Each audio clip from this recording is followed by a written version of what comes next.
바람과 함께 사라지다의 여주인공 스칼렛 오하라, 그녀의 상대역 레드 버틀러, 그리고 연인 멜라니와 애슐리, 비전통적이고 정열이 넘치는 스칼렛의 이름은 빛나는 빨강을 뜻하고 레티의 이름은 레드를 연상케 합니다.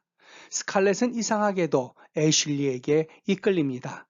하지만 단조로운 회색 잿빛의 애쉬를 연상시키는 애슐리는 검정을 뜻하는 멜라니와 결혼합니다. 사회학자이자 심리학자인 독일이 에바 헬러가 쓴 색의 유혹에 나오는 한 토막입니다. 이름과 색을 연관지어 인물들의 모습을 설명한 그녀는 색과 감정의 관계는 심리적 경험을 통한 역사적 전통에서 나온다고 주장합니다.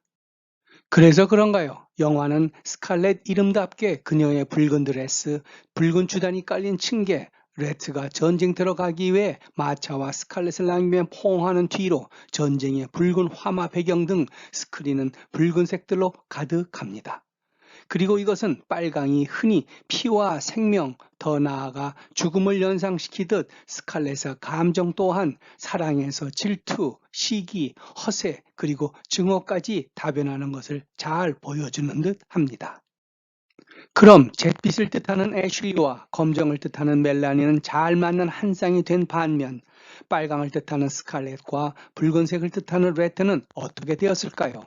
세속적이지만 신념만은 타락하지 않은 레트는 천방지축 스칼렛과 결혼하지만 이후에도 스칼렛은 이미 남의 남자가 된 애슐리에게만 집착합니다. 더 깊은 고뇌와 번민을 느끼던 레트는 어린 딸마저 죽자 결국 스칼렛을 떠나고 결혼은 파경을 맞습니다. 스칼렛은 모든 걸 잃는 순간 주먹을 불끈 쥐고 일어서면서 외칩니다. 내일도 또 태양은 뜬다. 그럼 그녀가 찾고 싶은 내일의 태양은 어떤 색이었을까요? 그녀의 이름대로 붉은색이었을까요? 다양한 태양의 빛깔 중에서 붉은색은 이제 더 이상 그녀에겐 어울리지 않습니다. 그녀가 바라는 건 눈물을 닦고 다시 일어서게 할 그런 태양, 노란색이었을 겁니다. 노란색은 밝고 환한 색으로 에너지와 행복을 나타내고 동시에 태양의 힘을 상징하는 색이기 때문입니다. 그리고 희망의 색이어서입니다. 그래서 그런지 태양은 보통 노란색 혹은 흰색으로 그려집니다. 고대인들 역시 태양을 노란색으로 여겼습니다. 더 나아가 노란색을 띤 황금은 영원 불멸하다고 믿어 신들의 피부나 뼈는 황금으로 되어 있다고도 생각했습니다. 그래서 그리스 신화에서 태양의 신 헬리오스는 노란 옷을 입고 황금 마차를 타고 날아다닙니다. 왕의 무덤 안에서 노란색 안료가 발견되는 것도 이 때문입니다. 그러다 보니 고대인들은 머리를 노란색으로 물들이는 것이 유행이기도 했습니다. 고대 벽화에 쓴 노란색은 오피먼트라는 광물에서 채취했는데 이것은 특별한 연료에 닿으면 검은색으로 변하는 단점이 있었습니다. 그 대안으로 샤프란 암술에서 노란색을 추출해 약이나 향수로 사용하고 중국에서는 황제의 옷을 염색하는 데도 사용했지만 이 또한 색이 바래지는 약점이 있었습니다. 해서 노란색은 배반의 색으로 간주되기도 했습니다. 이 때문에 예술가들은 예술을 팔아넘긴 가롯 유다의 옷을 노란색으로 칠하기도 하고 나치는 유대인들의 가슴에 노란색 다윗의 벼를 달아 구별하기도 했습니다.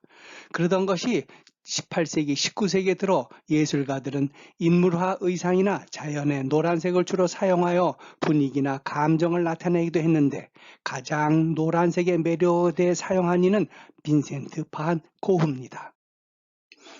노랗게 칠한 집에 살면서 노란 해바라기를 그릴 정도였던 그는 태양의 색, 노란색에 대해 다음과 같이 말했습니다.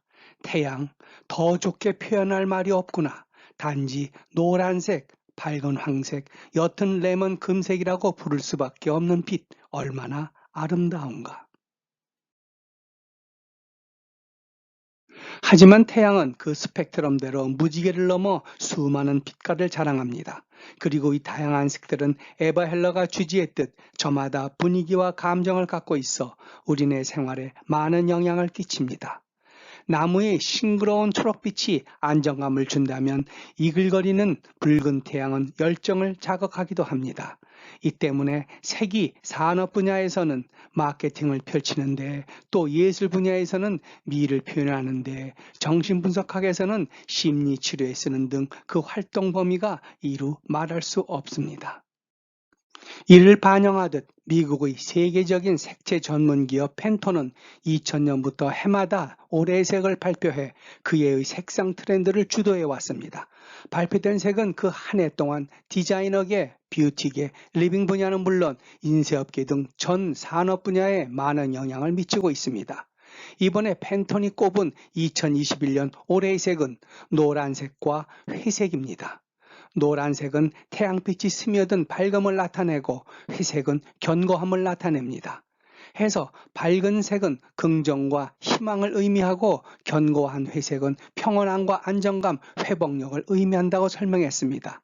한마디로 희망과 회복이라는 메시지입니다.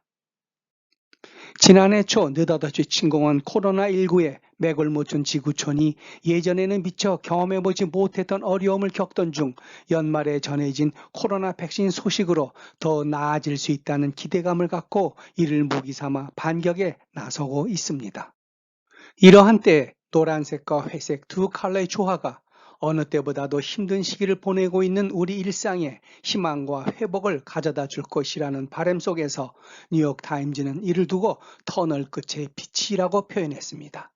또한 에바 헬러는 책에서 노랑은 웃음소리이고 회색은 망각의 과거라고 했으니, 힘겨웠던 시간 잊어버리고 웃음을 되찾아 희망찬 난로의 회복을 꾀할 수 있을 것이기도 합니다.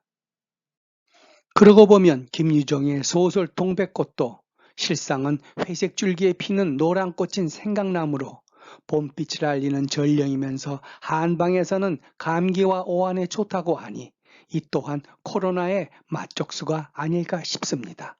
부디 코로나19가 희망과 회복의 발행과 함께 사라지기를.